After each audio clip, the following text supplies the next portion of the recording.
everyone, and welcome to our discussion on South Korea's English education policy, a system shaped by both strategic needs and long-lasting academic traditions. So, let's dive into our 5 key questions. Why is English important and how does it affect students' futures? English is prioritized to boost South Korea's global competitiveness and enable international communication. It directly impacts students' opportunities.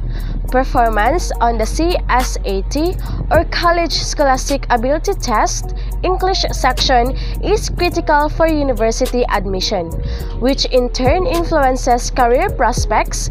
Many top corporations, global industries, and academic programs require strong English skills for entry and advancement.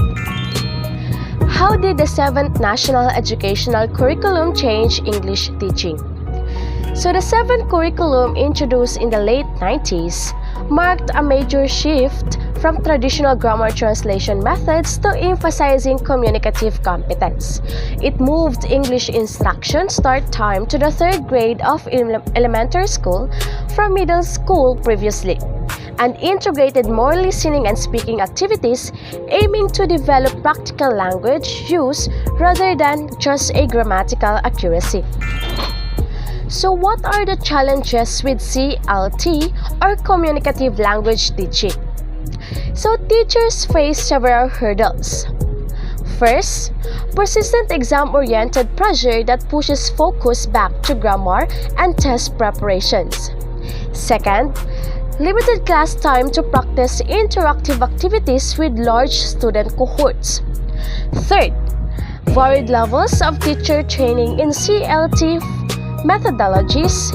And lastly, some students and parents prioritize test scores over real-world communication skills. So how does the CSAT or College of Scholastic Ability Test influence secondary English teaching? So the CSAT's high stakes mean many secondary schools structure their curricula around exam content, focusing on reading comprehension, grammar rules, and vocabulary tested on the exam. While policy emphasizes communication, the pressure to achieve high scores often leads to reduced time for speaking and listening practice, creating a gap between policy goals and classroom reality. Can government policies alone improve English proficiency? No. Government policies provide a framework, but success depends on multiple factors. Policies can set standards, allocate resources, and drive curriculum changes. But implementation requires trained teachers, supportive school environments, student and parent buy-in, and opportunities for real-world language use, like international exchanges or digital reactions. Without these complementary elements, policy goals are hard to fully achieve. South Korea's approach shows that balancing academic rigor with practical skills is an ongoing journey. Thank you for joining this discussion. Rise and shine. This is Sheena B. Espinosa.